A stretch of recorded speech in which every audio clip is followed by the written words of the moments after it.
is Susan Axelrod. Susan has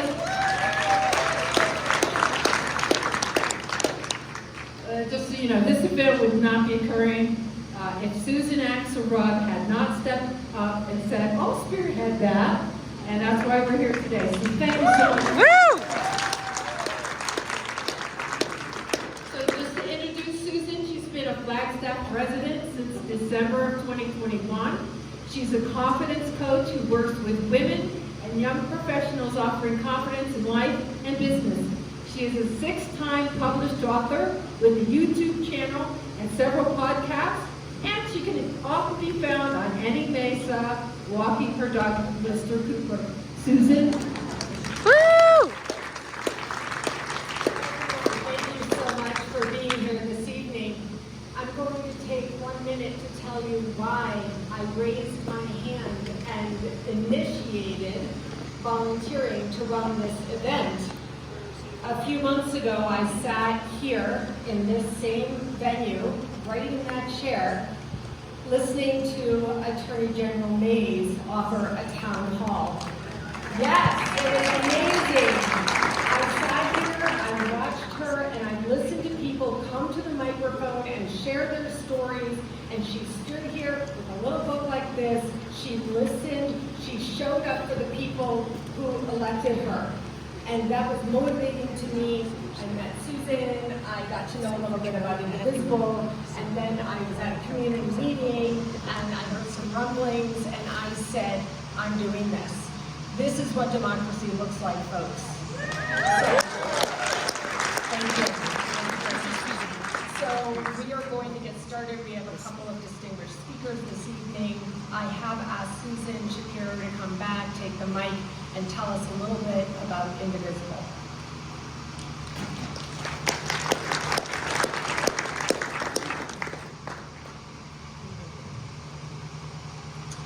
Well, Indivisible Northern Arizona is very happy to be hosting this town hall for Eli Crane, who unfortunately did not respond to our invitation to attend. I'd like to extend special thanks to our guest speakers, President Jonathan Nez, and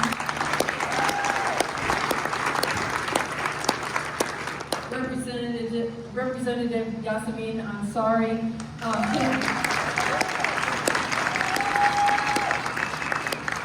Representative, thank you so much for adding our event to your town hall tour.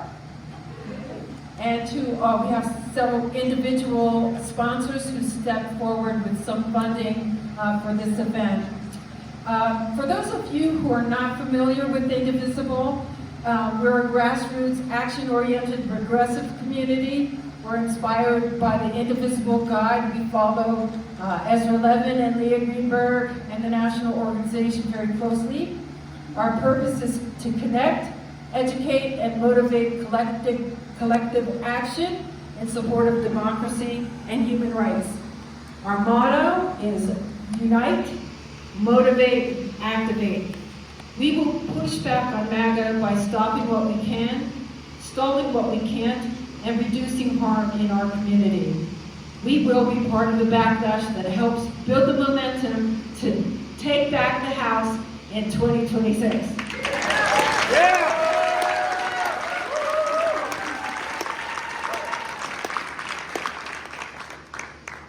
We're here today because we have questions about why Representative Crane is supporting the Trump regime's policies, authoritarianism, the funding cuts, and the big ugly budget, all of which has and will continue to harm our community. When you are elected to Congress, you are elected to represent all of your constituents, not just those who voted for you. Meeting with and listening to your constituents is the job. And I'm not talking about fluffy telephone town halls, the call-in show where they all fall over themselves telling him what a great job he's doing. No. Face your constituents, all of us. So, since Representative Crane didn't respond to our invitation to come today, We're still holding this town hall meeting without him. Our real focus is in hearing from those of you constituents who are here, members of the community who have been affected or who are concerned about what's happening. Before we start our program, I just want to thank the elected representatives and candidates for office who are here today for making that life-changing decision and personal sacrifice to run for office. So in addition to President Nez and Representative Ansari, we also have Cheryl Mango Paget here, who is the superintendent of Tódích'íi'nii County Schools.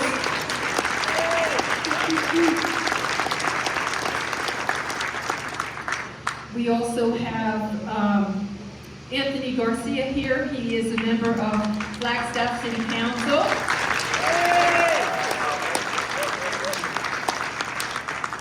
And I think that's everybody that did I miss anyone?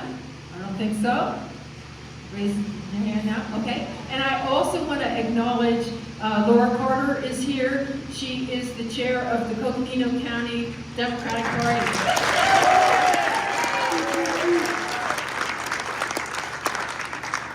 We're not really here to hear about campaigns today. President Nez and Representative Ansari, who know Eli Crane's record pretty well, are here to call out Eli Crane's full-throated support for policies that are detrimental to everyone in this room. So we're going to introduce President Nez. President Jonathan Nez is a distinguished public servant with over 20 years of experience in leadership roles. He served as the former president and vice president of the Navajo Nation, which is why I address him as President Nez, where he was instrumental in advocating for indigenous communities and advocating key initiatives. Early in his career, President Nez also held elected positions as vice president of the Shanto chapter, a member of the Navajo Nation Council, and on the Navajo County Board of Supervisors. In 2024, President Nez made history by securing the Democratic nomination to represent Arizona's 2nd Congressional District, becoming the first indigenous political candidate in Arizona to secure a major party nomination for a congressional district.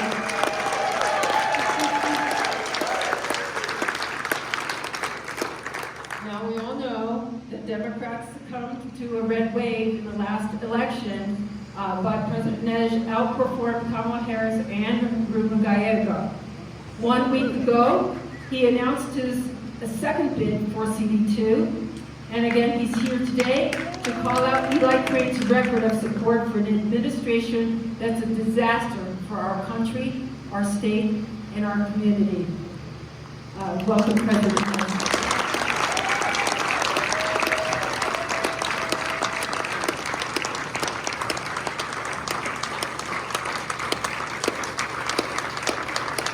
Thank you, and good evening, everyone.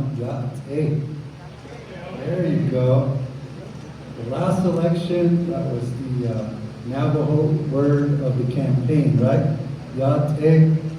And I know some of you say Yate, hey, just like John Wayne used to say it.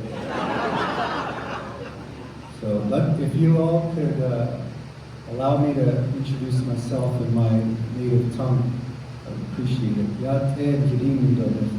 Soka Axelrod Arova Kensen.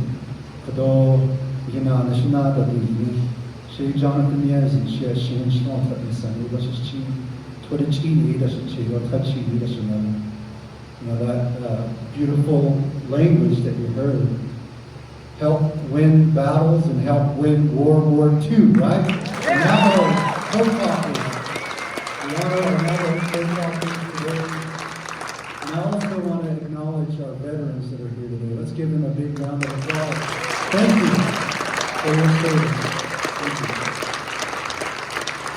I am joined this evening by my wife, Ophelia. You want to stand, Ophelia? This is my wife.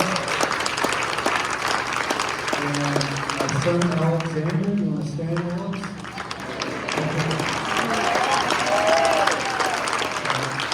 Our older son, Christopher, is at camp. He's unable to be here this evening. say a few words to you all.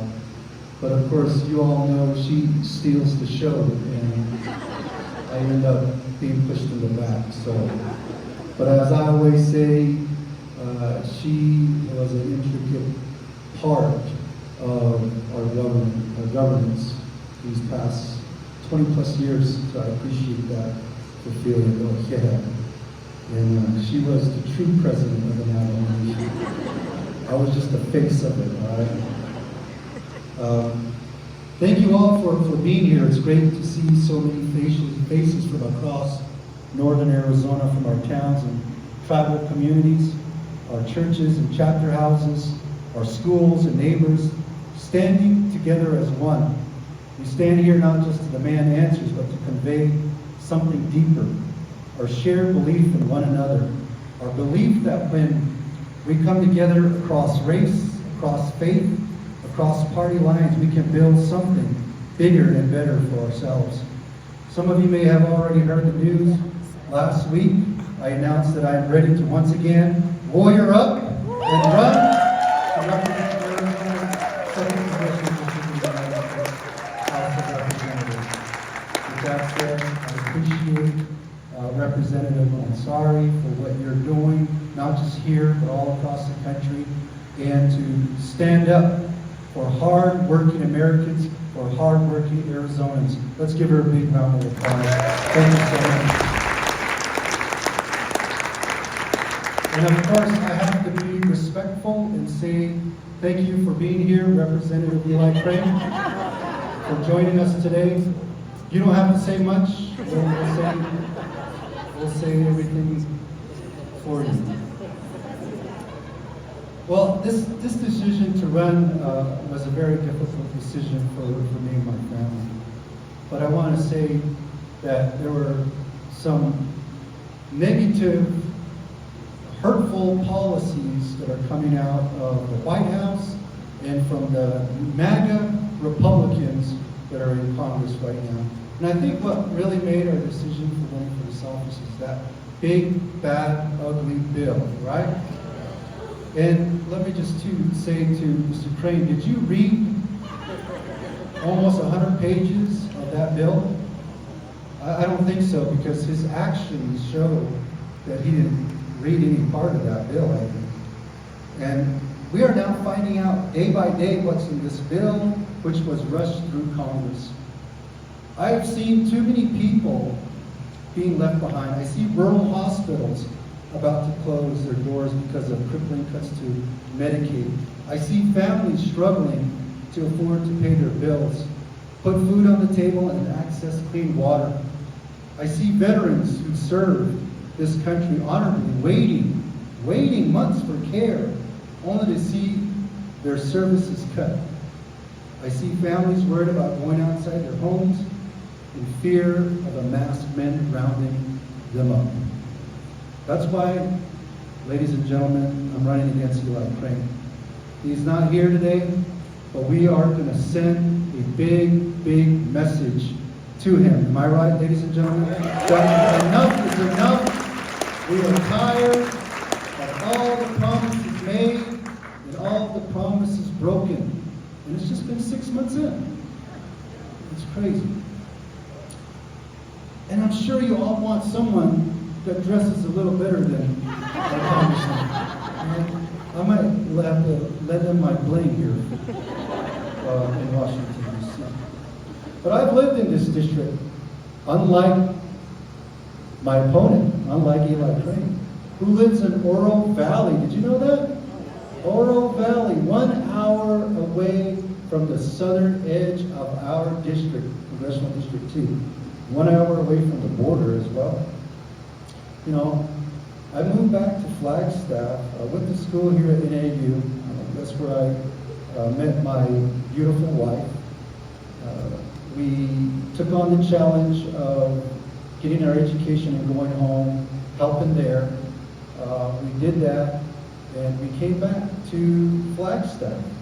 And Flagstaff is our second home. And I appreciate the love and the compassion from each and every one of you from this region. I say that because we all stepped up during the time of COVID-19. Many of you helped us, helped everyone throughout the region overcome a monster, and that monster was this pandemic. So give yourselves a big round of applause for your support and your help. You know, I've done running events all over the district, from Monmouth Valley to Antelope Canyon, Black Canyon Ultra, Whiskey Basin Ultra.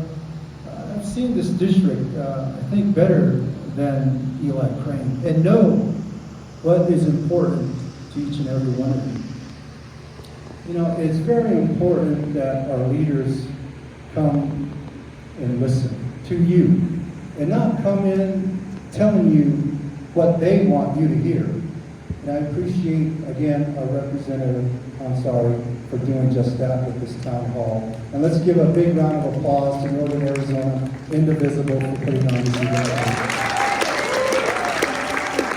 I know that this event is about, you know, challenging our representative right now. But of course, it's no secret that I am running against Eli Crane. You know, we have recently received from good friends all across this great state, even in our neighboring state, the support. And we've built, my wife and I have built a network of over 20 years in public service. And some representatives, some elected leaders do not do this. They do not endorse until after what? The primary. Well, ladies and gentlemen, let me tell you that we have endorsements on the first day from Senator Mark Kelly, Senator Ruben Gallego, Representative Ansari, Representative Stanton, AG Chris Mays, even our friends in the next state in New Mexico, Representative Teresa Ledger Fernandez, New Mexico Representative Melanie Stanton, former New Mexico Rep and current Governor candidate Deb Haaland, and many, many more. Now, I have a track record of working hard and bringing people together, unlike my opponent. You know, these 7 days, we have raised over $520,000. Thank you so much, everybody. We don't need much more, right? But that just shows you the excitement. There's a whole different political atmosphere out there. And we are going to do what it takes to take back this position, Congressional District 2, for each and every one of you. Now, let me go to my good friend here, Eli Crane. You know, we can tell that he only listens to one person. That one person is the President of the United States, Donald J. Trump. And remember during the campaign, they were saying, we don't know anything about Project 2025. Remember that? Now look at all the policies and all the laws that have been passed to this day.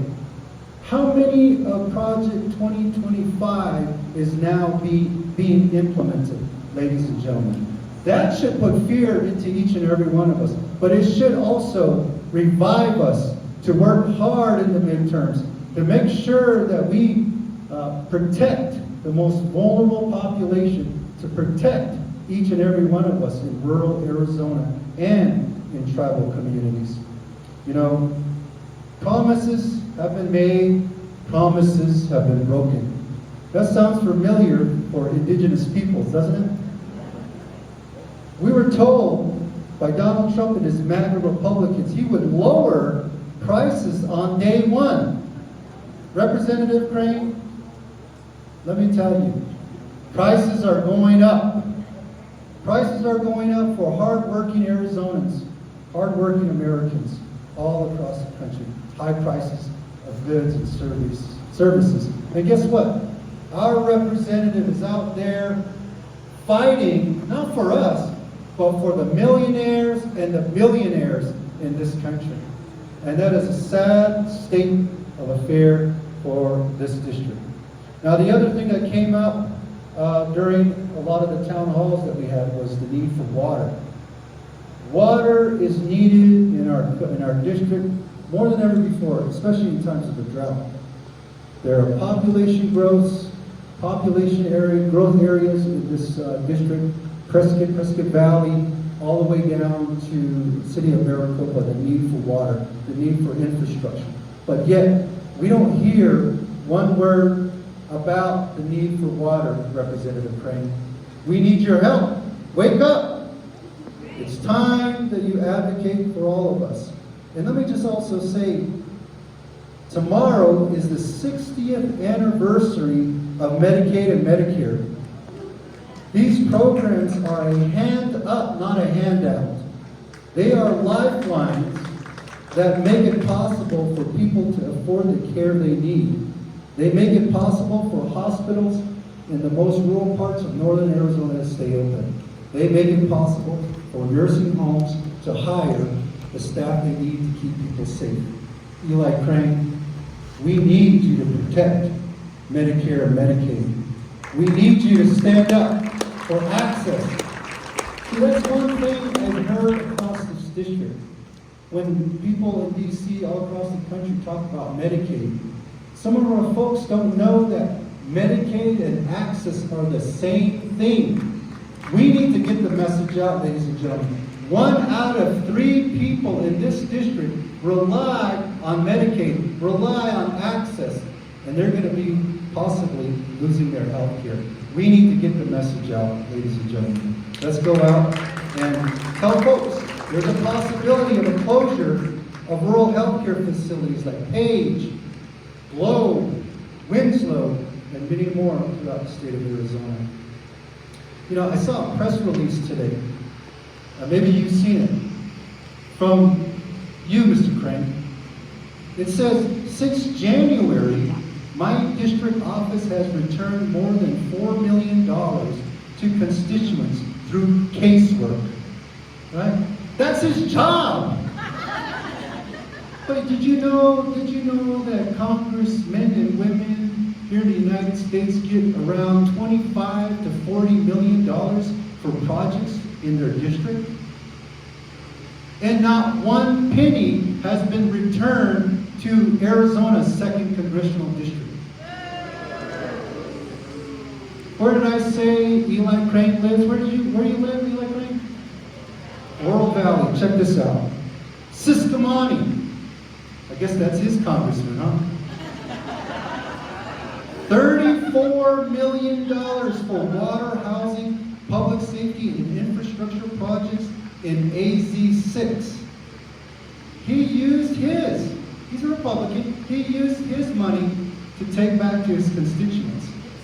You know, I understand we all want to balance the budget.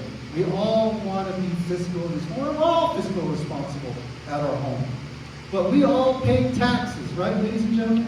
Don't you want some of your tax money to come back into your district to help the elders, to help the children, to help our veterans?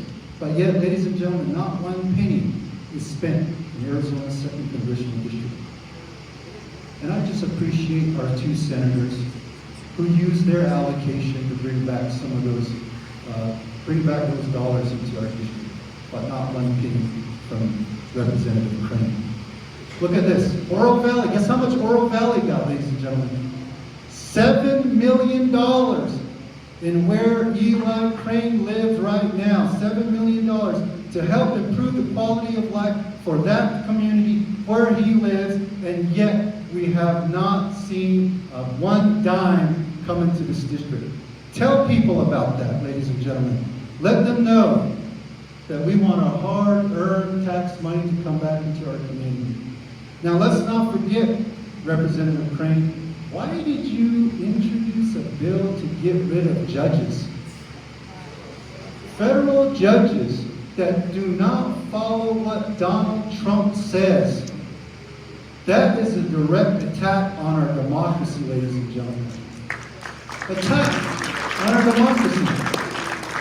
So I'm going to wind down here a little bit. I'm kind of fired up. Sorry about that. I know we have a special guest here, Representative Ansari. Appreciate it, you coming. But you know, we need affordable child care, right? For our children, our grandchildren, in rural Arizona, and not the great state of Maricopa, as they call it, right? We are all Arizonans. We need to also support our veterans in the resources that they fought for and they deserve. Everyday hardworking people are negatively impacted by these disastrous legislation, bills, and policies coming out of the Republican Congress and also the Republican White House. To end, back to my commercial. This campaign next year won't be easy, but the most important journeys never are, right? And I believe with God's love and with every part of who I am, that we can do this.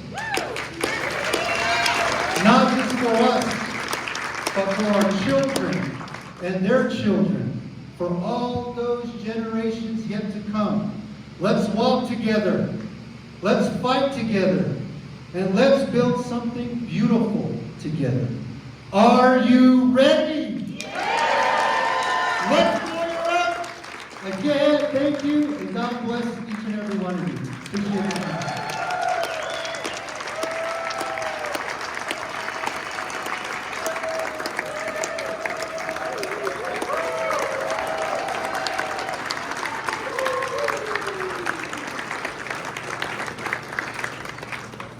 Thank you so